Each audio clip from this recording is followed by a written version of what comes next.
받으실 말씀은 잠언 22장입니다. 잠언서 22장 17절로 21절 말씀이 되겠습니다. 잠언 22장 17절로 21절 말씀 다 같이 우리 한 목소리로 천천히 합독하시겠습니다. 너는 귀를 기울여 지혜 있는 자의 말씀을 들으며 내 지식에 마음을 둘지어다. 이것을 내 속에 보존하며 내 입술 위에 함께 있게 함이 아름다우니라. 내가 내게 야훼를 의뢰하게 하려 하여 이것을 오늘 특별히 내게 알게 하였노니 내가 모략과 지식의 아름다운 것을 너를 위해 기록하여 내가 진리의 확실한 말씀을 깨닫게 하며 또 너를 보내는 자에게 진리의 말씀으로 화답하게 하려 함이 아니냐. 아멘. 이 말씀으로 지혜자의 말씀을 들어라, 지혜자의 말씀을 들어라라는 제목으로 은혜 말씀을 나누겠습니다. 지금 우리가 살고 있는 이 세상은 급진적으로 이상하게 변질되어 가고 있음을 날씨를 통해서 또 정치, 경제, 민족 간의 관계 속에서 살펴볼 수가 있습니다. 정말 상상할 수 없는 모습으로 변화될 때 많지요. 죄를 범해도 이전과는 다른 죄입니다. 악합니다. 사람을 죽이는데 아무 이유 없이 그냥 죽입니다. 정말로 상상할 수 없는 일들이 이 세상에 일어납니다. 여기저기에 자기가 참 선지자로 부르짖는 정말로 황당무계한 주장을 하는 사람들이 일어나곤 합니다. 갑자기 일이 상상할 수 없는 일이 터져서 살펴보니까 그 흑암의 세력들의 엄청난 장난치는 모습들을 볼 수 있습니다. 이 정치적으로, 경제적으로, 또 대학가에서 학생들 사이에, 또 기업인들 사이에, 심지어는 교회 공동체 내에서도 문제가 야기되고 세간의 손가락질을 받는 일들이 비일비재합니다. 주님 분명히 말씀하셨어요. 교회 공동체를 통해 이 세상을 고치시겠다고. 이 세상을 고친 데 쓰임받는 교회 공동체가 지금은 세상 사람들에게 손가락질 받고 있습니다. 이런 것은 다 말세의 현상입니다. 주님이 오실 때가 가까우면 가까울수록 세상은 깜깜해집니다. 이럴 때 예수 믿는 저와 여러분은 어떠한 마음을 가져야 될까요? 이런 시대 저와 여러분들은 정말 지혜로워야 됩니다. 정말 지혜로운 자가 되기 위해서 몸부림쳐야 됩니다. 어떻게 지혜로울 수 있을까요? 지혜의 근본을 찾아가야 되는 거죠. 지혜의 근본은 무엇이라고 성서는 가르쳐 주나요? 야훼를 경외하는 것이라. 야훼를 경외하는 것이 지혜의 근본이요 지식의 근본이라고 했습니다. 그럼 야훼를 경외하는 것이 무엇인가요? 잠언서 8장 3절 13절에 보면은 죄악을 미워하는 것이라고. 세상은 세상의 지식도 세상의 지혜도 구하면서 죄악도 품고 갑니다. 하나님 보시기에는 그건 지혜로운 자의 삶이 아니라고 결론 내립니다. 따라서 저와 여러분들 이 세상 속에서 살면서 살펴보셔야 돼요. 정말 하나님이 말씀하시는 지혜로운 자의 삶을 살아내고 있는지, 아니하면 내 생각대로 지혜롭게 살려고 몸부림치는 그런 삶으로 살고 있는지, 이건 우리 신앙생활에 너무 중요합니다. 늘 제가 말씀드리지만 저와 여러분은 늘 말씀에 있어야 된다는 거죠. 아브라함이 얼마나 자식을 주겠다는 아버지 약속의 말씀을 받고 자식을 얻기를 사모했습니까? 안 됐습니다. 나이가 늙어가니까 안 되니까 포기할 지경에 놓였을 때에 사랑하는 아내 사라를 통해서 제안을 받습니다. 이미 나는 나이가 늙어서 아기를 못 갖는데 아기를 가질 수 있는 방법을 찾아야 되지 않겠냐고. 얼마나 그럴듯합니까? 그래서 아브라함은 그렇게 아버지 약속의 말씀을 분명히 받았음에도 불구하고 자식을 얻기 위하여서 부인 사라가 요청하는 대로 하갈을 취해서 아들을 낳습니다. 이스마엘을 얻습니다. 이보다 더 기쁜 일이 어디 있겠습니까? 평생 아기 가지 보지 못했던 할아버지 아브라함이 양자를 얻어서 대를 이으려고 생각했던 그가 자기의 씨앗으로 태어난 이스마엘, 여러분 이거 상상해 보셨나요? 감격 아니겠어요? 하나님 오셔가지고 너무 매몰차게 말씀합니다. 아브라함 너 아니야. 이 한마디로 그냥 아브라함의 그 모든 수고와 노력을 다 이렇게 잘라버립니다. 저와 여러분 신앙생활이라는 할 때에 그럴 수 있습니다. 내 열심에 빠져가지고 이 열매로 하나님을 기쁘시게 하리라 달려가는데 하나님은 너 한마디면 끝나는 겁니다. 어떻게 해야 되나요? 아브라함에게 하나님 뭐라고 말씀하셨습니까? 네 몸에서 날 약속의 씨앗을 기다리라. 약속의 언약에 하나님이 하신 말씀, 그게 집중하라는 거죠. 세상은 그렇지 못하도록 흔듭니다. 이 일 저 일로. 그렇기 때문에 저와 여러분들은 날마다 하나님이 나를 통해서 하실 일이 무엇인지 마음을 집중해야 합니다. 그런 부분이 내 마음에 확신이 되어지지 아니하고 체험되지 아니하면요, 일어나는 세상 일에 대해서 되게 조급해집니다. 답답하고 언제까지 이래야 됩니까? 하나님이 살아계신다면 이럴 수가 있습니까? 이런 것들이 마음속에 얼마나 많이 일어나지 모릅니다. 하나님 여기까지입니다. 더 이상 내가 할 수 있는 일이 없습니다. 이러면서 자꾸 이 세상에 일어나는 상황이나 나의 연약함이나 문제 앞에서 타협하고자 하는 마음이 누구에게나 있습니다. 그러다가 보니까 대한민국의 오늘날 대형 교회에 일어나는 사건들이 다 그래서 터지는 겁니다. 그럴듯한 이 논리로 포장을 합니다. 하나님은 아니라는 거죠. 이게 크든 작든지 간에 저와 여러분 신앙생활에 늘 조심해야 될 부분이고 집중해야 될 부분이다. 해야 될 부분입니다. 그러므로 저와 여러분은 하나님의 지혜를 구해야 됩니다. 오늘 말씀에 그러죠. 지혜 있는 자의 말씀을 들으라. 야고보서 1장 5절에 보면은 지혜가 부족하거든 후히 주시고 꾸짖지 아니하시는 하나님께 구하라고 했습니다. 이 말씀을 계속 던지는데도 불구하고 우리는 자꾸 이걸 잊어버리는 거죠. 지금 내가 가지고 있는 지키기 위하여서, 이것을 뺏기지 않기 위하여서, 이것이 옳다고 생각하기 때문에 이스마엘 얻은 것을 만족합니다. 하나님 더 이상 손대지 마세요. 이렇게 생각하기 시작하게 되면은 정말로 하나님과는 자꾸 멀어지는 겁니다. 그러면은 이방 민족을 통해서 뒤흔들어 버리잖아요. 교회 올바로 쓰지 못하면은 세상 사람들로 통해서 자꾸 흔듭니다. 정신 차리라는 거죠. 깨어서 기도하라는 겁니다.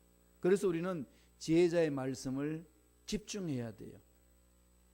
지혜 있는 자의 말씀이 오늘 뭐라고 말합니까? 첫째로 모략과 지식의 아름다운 것이라 그랬습니다. 인간의 이해는 도저히 찾아낼 수 없는 묘락이 있습니다. 지식의 아름다움이라고 그랬습니다. 세상은 아름다움을 찾아가잖아요. 세상은 자기에 필요한 것들을 찾습니다. 그래서 진선미, 아름다움과 선함과 진리를 찾는다고 몸부림을 칩니다. 그 속에 정말로 진선미가 있느냐는 겁니다. 없다는 거죠. 세상에 지금 없습니다. 그게 집중하지 아니하면은 열심히 일했던 그 자체의 열매에 대해서 하나님으로부터 칭찬받지 못합니다. 그러니까 안타까운 거죠. 그러니까 모두가 지금 이것 때문에 상처받고 내려앉습니다. 대표적인 것이 지금 대한민국의 대형 교회들에 일어나는 그 사건들입니다. 지금 요새 계속 대한민국의 이 큰 사건이에요. 뉴스거리입니다. 계속 연결해서 그것을 지금 이야기를 하고, 그게 해결 안 되니까 공동체 자체 내에서 내분이 일어나고, 이런 말할 수 없는 그 아픔이 있지 않습니까? 그래서 저와 여러분들은 이런 시대 속에 살 때에 말세구나 말들을 많이 하지만 이럴 때에 저와 여러분들의 마음은 늘 지혜자의 말의 귀를 기울여야 됩니다. 말씀을 볼까요? 잠언서 22장 20절 21절입니다. 다 같이 읽습니다. 내가 모략과 지식의 아름다운 것을 너를 위해 기록하여 내가 진리의 확실한 말씀을 깨닫게 하며 또 너를 보내는 자에게 진리의 말씀으로 화답하게 하려 함이 아니냐. 우리가 들어야 될 지혜 있는 자의 말씀, 진리의 말씀이고 지혜와 지식을 주는 충고의 말씀입니다. 어떻게 살 것인가, 내 인생 어떻게 마무리 지을 것인가, 내 인생 육체적으로 마무리 짓고 난 후에 너머의 인생은 어떤 인생이 펼쳐질 것인가, 아무리 세상적으로 연구하고 공부를 해도 답 없습니다. 답 있나요? 근데 그 답이 있으면 예수 믿을 필요도 없고 하나님 앞에 나올 필요도 없습니다. 답이 없다는 거죠. 그 답을 하나님이 가르쳐 주십니다. 우리가 지금 육체를 입고 있는 삶이 무엇이며 육체를 벗고 죽고 난 이후에 다음 세계가 어떤 것인지 정확하게 말씀을 합니다. 그러므로 하나님이 주신 말씀을 가지고 이 세상의 문제를 풀라는 거죠. 그 묘락이 있습니다. 이루 말할 수 없는 묘락이 하나님의 손에 있다는 겁니다. 따라서 저와 배웠던 못 배웠던, 가졌던 못 배웠던, 가졌던 못 가졌던, 배웠던 못 배웠던, 높은 자리 있던 높은 자리 있지 않든 상관하지 아니하고 누구나 아버지의 말씀, 지혜자의 말씀을 들을 수가 있습니다. 그게 집중하는 거죠. 그 말씀을 들으면은 이제 내 마음에 소망이 생기고 그 소망이 있기 때문에 그것을 알지 못하는 사람이 물어오면은 내가 분명하게 말할 수 있는 것이 내 마음속에 있습니다. 베드로도 그럽니다. 그 무식한 베드로도 주를 만나고 훈련받고 부활하신 주님을 만나 성령 충만하게 체험하고 난 이후에 지난 날을 쭉 돌아보니까 역시 주님의 그 하신 말씀이 우리의 모든 인생의 길을 인도한다는 사실입니다. 주님이 주신 그 말씀 안에서 우리가 어떻게 살아야 될 것인가를 가르쳐 줍니다. 말씀을 보죠. 베드로전서 3장 15절과 16절입니다. 다 같이 한 목소리 읽습니다. 너희 마음에 그리스도를 주로 삼아 거룩하게 하고 너희 속에 있는 소망에 관한 이유를 묻는 자에게는 대답할 것을 항상 준비하되 온유와 두려움으로 하고 선한 양심을 가지라. 이는 그리스도 안에 있는 너희의 선행을 욕하는 자들로 비방받는 일에 부끄러움을 당하게 하려 함이라. 오히려 비방하는 사람이 부끄러움을 당하도록 말씀 안에서 올바로 살고자 진리 안에 살고자 하는 자에게 핍박하는 그가 더 오히려 부끄러움을 당하도록 하나님이 지혜의 말씀을 주신다는 겁니다. 아무리 세상이 악하고 아무리 세상이 돌을 가지고 교회를 던져도 교회 공동체가 진리 안에 써 있고 말씀 안에 써 있고 하나님의 사랑에 체험하여서 나아간다면요, 돌팔매를 던지는 그들이 부끄러워집니다. 이게 예수 믿는 저와 여러분 삶 아니겠어요? 그런데 교회 공동체가 그 지혜자의 말씀마저도 관심을 갖지 않으려고 그럽니다. 간단하지 않나요? 오늘날 교회 공동체 돌아가는 모습 보세요. 말씀 안에서 집중하고자 하는 훈련과 노력은 정말로 미미합니다. 그러나 세상적인 데서 놀 수 있는 그런 것들을 교회 내에서도 너무나도 즐기고 싶은 것이 우리 인간의 마음이에요. 먹고 놀고 재밌게 지내는 데는 많이 몰려드는데 말씀을 연구하자 그러면 뭔가 머리에 지가 나고 기도하기 위해서 몸부림치자 그러면은 자꾸 다른 핑계 대고 도망가고 싶어요. 사람 마음이 다 그래요. 제가 한세대학교에서 대학원에 그 대학원 원장을 하고 있을 때에 우리 목사님들을 재교육시키는 그 과정이 있습니다. 물론 목사님들에게 학위를 주는 그 과정이에요. 비싼 돈 내고 학위 공부하고 있습니다. 목회 열심히 하다가 월요일 하루 내가지고 하루 종일 공부하는 그 시간 얼마나 금싸락입니까? 그런데요, 일이 있어가지고 휴강합니다 그러면 목사님 어느 누구 한 명 없이 와 따지는 분 한 분 없고 야 고함을 지르면서 기뻐하셔요. 아니 이거 한번 휴강하는데 돈이 얼마 날라가는데 그러시냐고. 그건 그거고 이거 자체에 지금 여기서 벗어난다는 게 너무 기쁘고 행복하다는 거죠. 그게 우리 모두의 마음입니다. 이런 상황 속에서 저와 여러분들이 몸부림쳐야 될 부분은 이 험악한 세상에 물려지 않기 위해서는 지혜자의 말씀에 집중을 해야 된다는 거죠. 그게 묘락이 있고 지식이 아름다운 것이라고 그랬습니다. 참으로 사람을 아름답게 만들고 참으로 인생을 아름답게 만들어가는 겁니다. 하나님 그렇게 만들기를 원하시고 계시는 거죠. 두 번째로 지혜자의 그 말씀을 어떻게 하라고 그럽니까? 어떻게 들어야 됩니까? 예, 말씀에 귀를 기울이라고 그랬습니다. 귀를 기울여서 들으라는 거죠.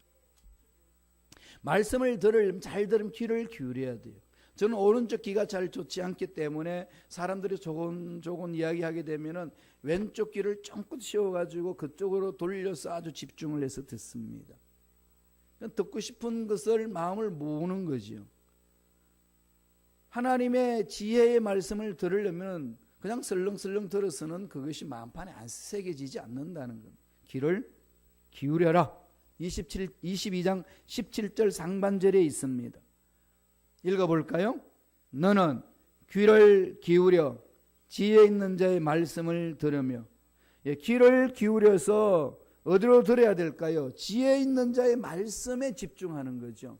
그런데 우리의 귀는 그냥 두면은요, 그냥 귀가 간지러운 것을 긁어주는 소리에 자꾸 집중하려고 그럽니다. 재미있는 소리, 엉뚱한 소리, 이런 것이 나도 모르게 쫑깃하는 거죠. 참 사람의 말들이 전해지는 소문이라는 게요, 정말로 상상할 수 없는 이야기가 막 돌아다녀요. 한 예로 우리 교회에 지금 2025 프로젝트를 하고 교회를 이제 매매에 들어갔습니다. 하는 일에 그 교회를 매각하고 다른 지역의 교회를 매입하려고 그럽니다. 그런데 지금 세간의 소문이 어떻게 난 줄 압니까? 순범 시카고 교회가 팔렸고요. 순범 시카고 교회가 어느 지역에 교회를 샀대요. 스코기에 샀고 댐스테에 샀고 골프 밀에 샀대요. 우리 교회가 3군데나 샀습니다. 참 재미있어요. 왜 스코키라는 말이 나왔나를 봤더니 부활절 연합 예배 때에 목사님하고 이야기하면서 우리가 기도하고 있다고 했더니 그 한 목사님 멀리 가지 말고 스코키 근처에 사라고 그러시더라고. 우리 한번 찾아보겠다고 그랬는데 그 교회에서 이미 순범 시카고 교회는 스코키에 교회를 샀다라고 이야기를 하고 있더라고요.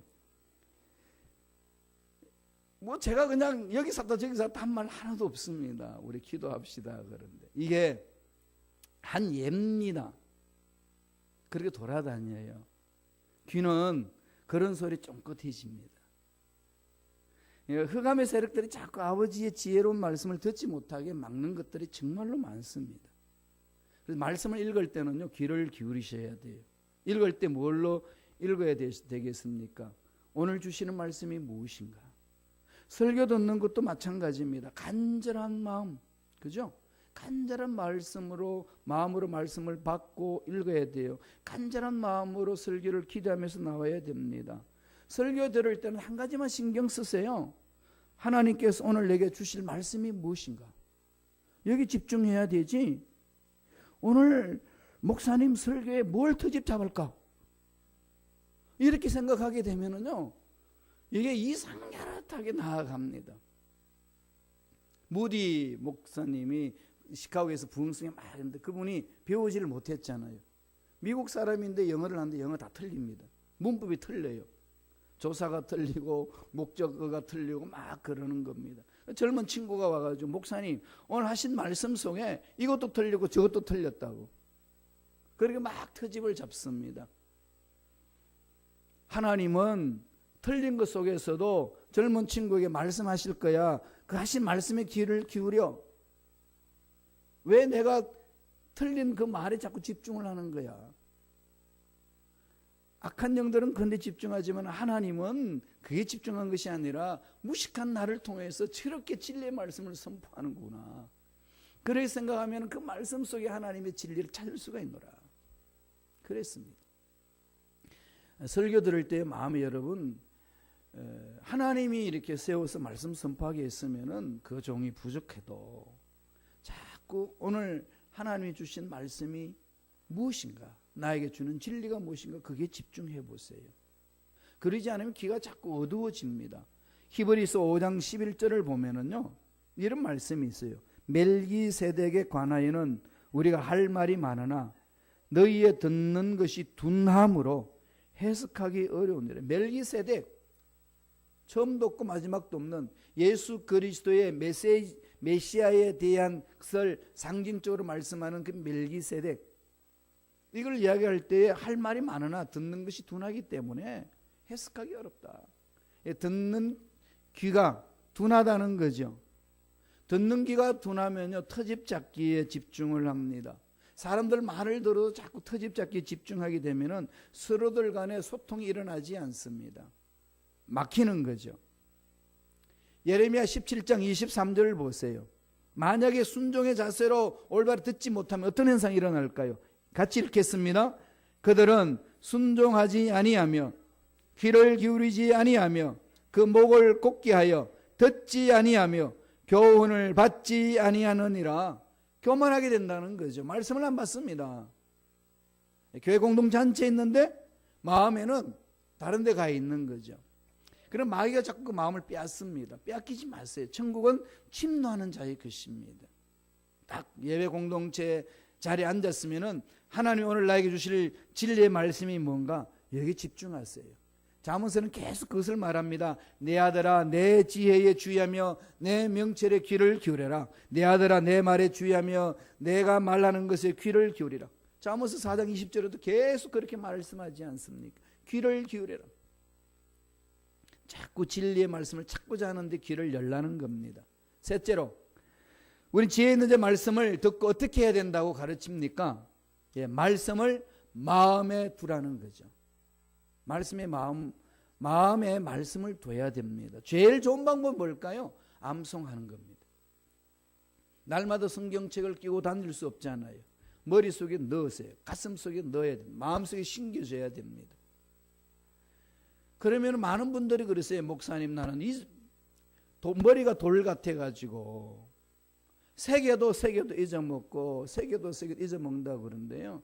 그렇지 않습니다. 돌은요, 한번 새기기가 힘들지 돌에 새겨놓으면 잘 안 지워집니다. 하나님의 그 은혜가 우리 속에 임하는 거죠. 내가 어떤 상황이 있다라고 핑계댈 필요가 하나도 없습니다. 하나님의 능력을 사모하며 나아가면은 그 마음판에 말씀을 새겨주시고 새긴 말씀을 통하여서 우리 생각을 새롭게 하고 말을 새롭게 하고 삶을 새롭게 하고 지혜로운 자의 삶으로 이끌어 주실 줄로 믿습니다. 말씀을 새겨야 돼. 22장 7절을 봅니다. 잠언서 22장 17절 다 같이 한 목소리 읽습니다. 내 지식에 마음을 둘지어다. 귀를 기울여 듣고 그 말씀을 마음에 둬야 된다는 거죠. 말씀에 집중하라는 겁니다. 자꾸 우리는 다른 데 빼앗기잖아요. 마음에 빼앗기니까 이상한 것이 들어오고 이상한 것이 들어오니까 허리멍텅해지고 분별을 잘 하지 못하고 그래서 사건을 올바로 해결하지 못하고 실수할 때가 너무나도 많습니다. 보존하라는 거죠. 18절에 그렇게 말씀하고 있습니다. 잠언서 22장 18절 다 같이 한 목소리 읽겠습니다. 이것을 내 속에 보존하며 내 입술 위에 함께 있게 함이 아름다우니라. 누구는 아름다워지기를 원하지 않습니까? 아름다운 삶을 어떻게 말합니까? 말씀을 마음판에 새기는 것. 새긴 말씀을 입술로 선포하는 거죠. 말씀이 내 마음속에 가득 차 있으면은 어렵고 힘들고 절망 같은 상황 속에서 그게 꼭 필요한 말씀을 가지고 내 입술에 나오게끔 만들어 주십니다. 그런 마음속에 보존하는 거죠. 그런 보존하는 그 말씀은 살아있고 운동력이 있지 않습니까? 활력이 있지 않습니까? 에너지가 있습니다. 그러니까 힘들고 어렵고 절망할 수밖에 없는데 일어서게 하고 새 힘을 얻게 만들어 주십니다. 그래서 늘 말씀 안에 들어가셔야 돼요. 그래야 분별됩니다. 이 세상 정말 악해지고 있어요. 정신 차리지 않으면 나도 그냥 넘어갑니다. 어떻게 하든지 마귀들은 우리 마음에 말씀이 들어오지 못하도록 방해를 합니다. 마음에 말씀에 집중하지 않도록 마음이 다른 것에 빼앗기도록 미혹하는 것이 주님 오실 이때에 심하게 마귀들이 장난을 칩니다. 이런 상황 속에 이길 수 있는 것은 말씀을 듣는 거죠. 그래 우리 마음을 지켜낼 수 있습니다. 전도서 7장 12절을 볼까요? 다 같이 한 목소리 읽겠습니다. 지혜도 보호하는 것이 되고 돈도 보호하는 것이 되나 지식이 더욱 아름다운 지혜는 지혜 얻는 자의 생명을 보전함이니라. 예, 돈으로 가지고 내 삶을 보호할 수도 있고 명예로 내 삶을 보호할 수도 있지만은 가장 아름다운 것은 지혜자의 말씀으로 내 마음을 사로잡으면서 나를 보호하게끔 만드는 겁니다. 하나님을 신뢰할 때 찾아오는 그 보호함과 지혜로운 자의 삶으로 바뀌는 것은 이루 말할 수 없는 겁니다. 그럼 날마다 말씀을 상고하고 지혜자의 말씀을 들어야 되는 거죠. 그런 지혜자의 말씀은 이 성경 속에 다 기록되어 있으니까 자꾸 실험하세요. 바쁘고 분주하고 힘들 때마다 이것은 습관화하셔야 됩니다. 자연스럽게 내 삶 속에 매여일 수 있도록. 잠언서 20장 19절을 보겠습니다. 다 같이 한 목소리 읽습니다. 내가 내게 야훼를 의뢰하게 하려 하여 이것을 오늘 특별히 내게 알게 하였노니. 야훼를 신뢰하는 거잖아요. 내 인생 전부를 하나님께 맡길 수 없는 것은 하나님이 어떤 분인지를 정확히 알지 못하기 때문에 어떤 문제든지 다 맡길 수 없는 뭔가의 어떤 불안한 거예요. 다 맡기기에는 뭔가 이게 부족하고 이래도 되나 자꾸 의심이 생기는 부분이 있습니다. 이유는 뭘까요? 전적인 하나님을 신뢰하지 못하기 때문에 그렇습니다. 신뢰의 문제거든요. 하나님을 전적으로 신뢰하게 되게 되면요, 모든 거 다 맡기고 염려 날려버릴 수 있습니다. 무슨 염려든지 다 날려버릴 수 있습니다. 그 능력이 하나님의 말씀 능력이 있다고 했습니다. 그래서 오늘 본문 말씀에 뭐라고 그러나요? 내가 너에게 야훼를 의뢰하게 하려 하여, 전적으로 신뢰하도록 하기 위하여 이 지혜자의 말씀을 들으라고 권면한다고 했습니다. 시편 118편 8절에는 이렇게 우리에게 권면을 합니다. 다 같이 읽겠습니다. 야훼께 피함이 사람을 신뢰함보다도 나으며. 야훼께 피하는 것이 사람을 신뢰하는 것보다도 낫다고 그랬습니다. 119편 11절에 가게 되면은 내가 주께 범죄하지 아니하려 하여 주의 말씀을 내 마음에 두었나이다. 사람을 신뢰하고 돈을 신뢰하는 것보다도 하나님을 신뢰하는 것이 그 무엇보다도 안전하다라고 성서는 가르쳐 줍니다. 하나님을 신뢰한다는 게 무엇을 신뢰하는 것이라고 말씀합니까? 야훼의 말씀을 듣는 것. 하나님 보이지 않는 하나님을 어떻게 신뢰하고 만지지도 못하는 하나님을 어떻게 신뢰합니까? 하나님 믿습니다. 뭘 믿는다는 거죠? 아버지께서 약속하신 말씀을 믿는 겁니다. 이걸 우리가 알았으면은 실행해야 돼요. 적용해야 됩니다. 실천하셔야 돼요. 행동하셔야 됩니다. 그래야 그 말씀이 나를 사로잡아주고 이 험악한 세상에서 지혜자로서 분별하고 이겨낼 수 있도록 만들어 주십니다. 그 지혜가 주님 오실 때까지 저와 여러분 삶에 넘쳐나길 간절히 축원드립니다. 기도하겠습니다. 하나님 아버지, 오늘도 생명을 주셔서 지혜자의 말씀을 들을 수 있는 기회를 주시니 감사합니다. 진리의 확실한 말씀을 깨닫게 하여 주시고 그 말씀에 귀를 기울이게 하여 주시고 그 말씀을 마음판에 새기는, 그래야 보존하여 말씀의 능력으로 승리하는 우리 모두가 되게 축복하여 주옵소서. 앞날에 좋은 일들이 일어날 줄로 믿습니다. 답답한 문제는 하나님의 지혜와 묘락으로 능히 해결해 낼 줄로 믿습니다. 우리 인생의 앞날로 주님 손에 맡깁니다. 자녀들의 앞날로 주님 손에 맡깁니다. 우리 교회 공동체의 앞날로 주님 손에 맡깁니다. 주여 맡아주시고 인도하여 주시옵소서. 하나님의 놀라운 능력 안에서 반드시 좋은 일들이 일어날 줄로 믿습니다. 악한 마귀들은 떠나갈지어다, 사라질지어다, 예수피로 씻음받을지어다. 주여 우리 마음을 사로잡아 주옵시고 말씀으로 무장할 수 있도록 역사하여 주옵소서. 머리부터 발까지 모든 육체의 질병도 깨끗하게 남을 입을지어다. 치유해 주신 하나님을 찬양합니다. 홀로 영광받아 주옵소서. 감사의 귀한 예물 드립니다. 드린 손길 기억해 주시고 주님 오실 그때까지 물질적으로 어름당하지 않도록 예배하신 놀란 복을 함께하여 주시고 참으로 지혜자의 말씀에 귀를 기울이며 만판이 새기며 승리하는 복된 손길들 되게 축복하여 주옵소서. 감사하고 예수님 이름으로 축복하며 기도드리옵나이다. 아멘.